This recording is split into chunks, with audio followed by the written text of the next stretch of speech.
Welcome to my channel SK knowledge class. दोस्तों आज की इस वीडियो में आपको बताऊंगा द्विघात बहुपद ज्ञात करने। सवाल करें यदि किसी द्विघात बहुपद के शून्यकों का योगफल 3 एवं गुणनफल -2 हो तो वह द्विघात बहुपद है। यानी कि यहाँ जो द्विघात बहुपद दिया है इनमें से पूछा जा रहा है कि जो शून्यक का योगफल और गुणनफल दिया है इनमें से कौन होगा, मतलब द्विघात बहुपद ज्ञात करना है।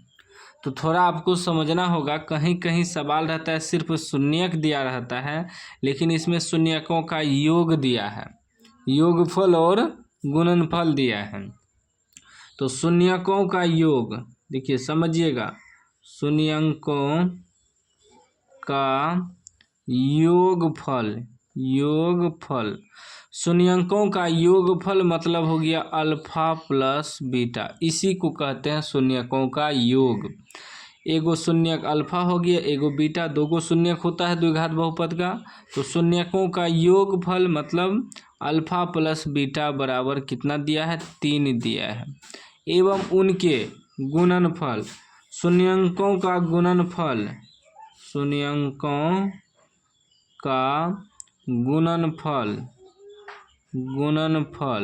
मतलब अल्फा गुना बीटा को क्या कहते हैं, शून्यकों का गुणनफल। याद रखिएगा। तो अल्फा इंटू बीटा कितना हो जाएगा, -2। ठीक। अब हमें कह रहा है कि द्विघात बहुपद है, मतलब द्विघात बहुपद निकालना है। तो लिखेंगे द्विघात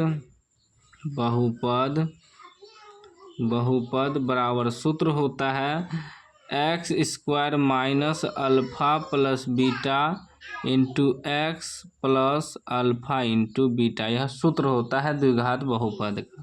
ठीक ना। तो x² minus alpha plus beta, तो अल्फा प्लस बीटा कितना है, 3 है।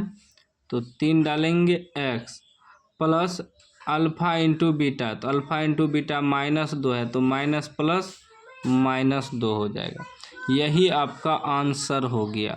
अब देखिए तो ये ऑप्शन कहाँ पर है, x² - 3x - 2, x² - 3x - 2 option यहाँ ए में है, यहाँ माइनस है। ठीक ना।